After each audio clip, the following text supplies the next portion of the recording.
um livro aparece no meio do nosso caminho.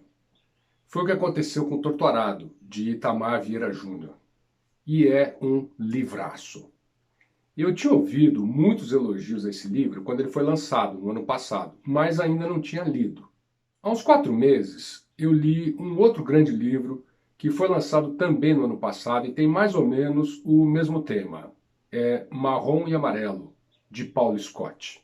Esses dois livros tratam do racismo brasileiro. Marrom e Amarelo de forma direta, papum, tapa na cara.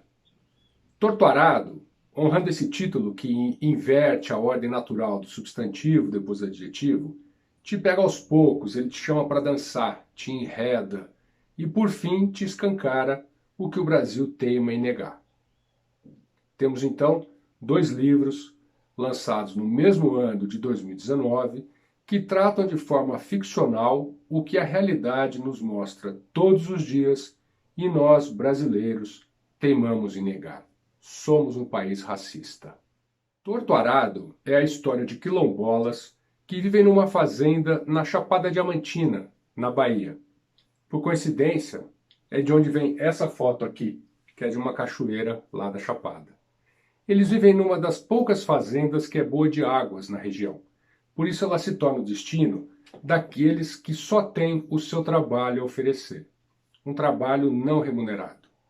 A força daqueles que trabalham a lavoura do proprietário da terra em busca da morada e da permissão de fazer o seu próprio roçado no quintal e dali tirarem a subsistência, plantando batata doce, quiabo, abóbora, mandioca, milho, colhendo um jatobá. Essa história se desenrola ao longo do século XX. No centro dessa narrativa estão duas irmãs e a sua família, o pai, a mãe, a avó e mais dois irmãos. A cena de abertura do romance é um primor. São 3 páginas e meia que condensam as tensões do romance todo. Nessa abertura, o autor coloca diversos elementos que indicam a vida que essas duas irmãs levam e esses elementos também deixam no ar indagações que a narrativa vai acabar respondendo. A veia dessa narrativa, o ponto central, é a relação dessa família e também das outras famílias que vivem espalhadas por essa fazenda com a terra. E é uma relação tão visceral que ela só faz sentido para quem a vive e vê a terra como parte do seu ser.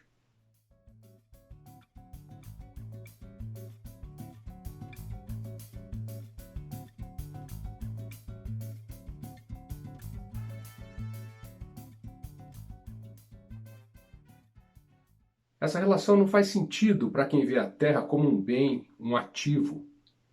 Para esses quilombolas retratados em Torto Arado, a terra é parte fundamental de suas essências. A terra é ponto de partida. É a linha que dá contorno e é a massa que dá recheio para suas existências. E é ainda ponto de chegada de uma vida intimamente ligada à natureza, de onde tudo vem.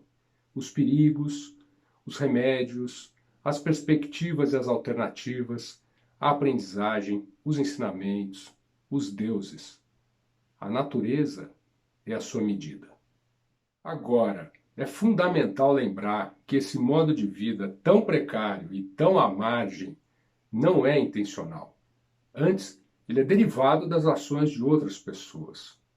Foram os brancos, nós, os brancos, que ao escravizarmos os africanos na América e depois abandoná-los à própria sorte com a canetada da princesa Isabel, acabamos decretando seu destino e nada fazendo para ajudar a mudar esse destino. Mas há um meio de mudar isso, pelo menos eu acho que há. E me parece que o autor também acha, porque ele acaba utilizando isso na história. Uma das duas irmãs sai da fazenda para estudar e se tornar professora. O sonho dela é ser professora.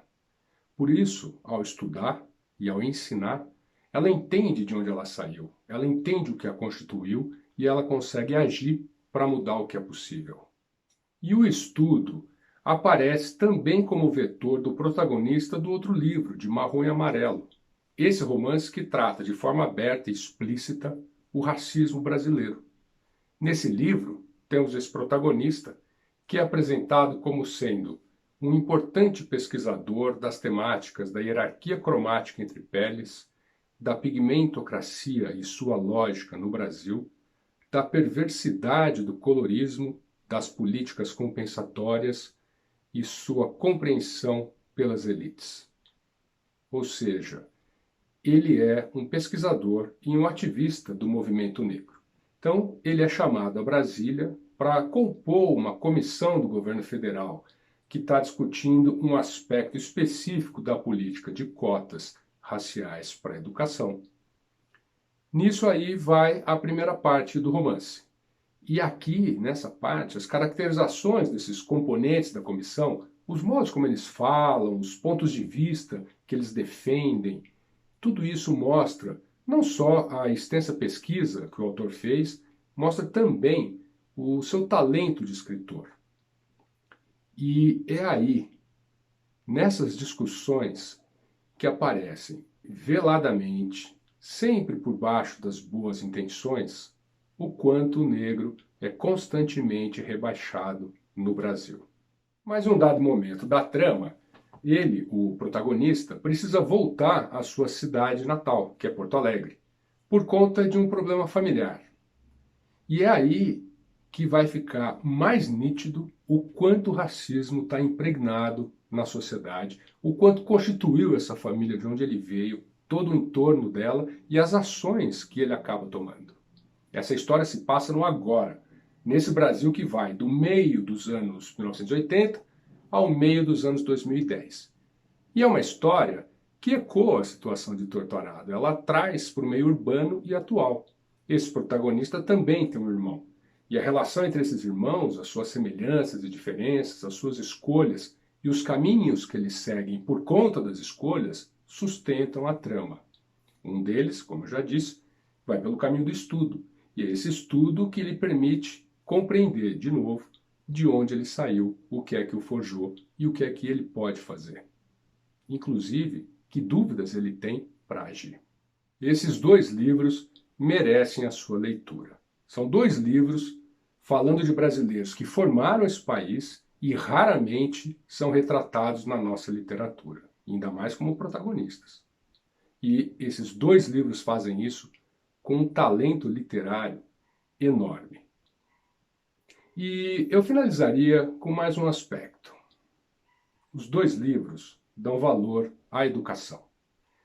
Você talvez se lembre de uma frase já famosa e que sempre volta à tona quando aparece uma campanha eleitoral. É uma frase que veio do marqueteiro do Bill Clinton quando ele concorria à presidência dos Estados Unidos em 1992 e era um dos motes para o discurso dos cabos eleitorais. É economia, estúpido. Essa era a frase. Um dia, há de chegar esse dia. Não os marqueteiros, mas os cidadãos gritarão. É educação, estúpido. Obrigado pelo seu tempo, pela sua atenção. Eu espero que você tenha uma boa leitura.